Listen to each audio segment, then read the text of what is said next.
In this tutorial, I'll show you how to install or update the latest NVIDIA graphics driver using the NVIDIA App step-by-step on Windows 10 and Windows 11.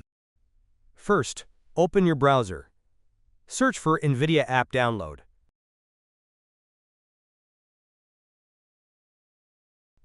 Click on NVIDIA App Download.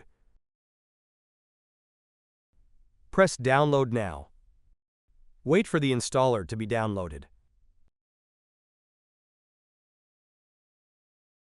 Double-click the installer you just downloaded.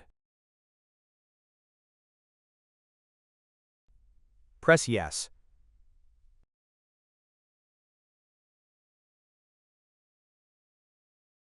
Press on Agree and Continue.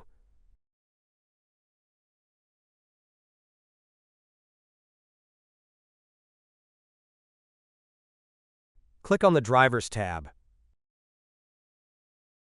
Click on Check for updates.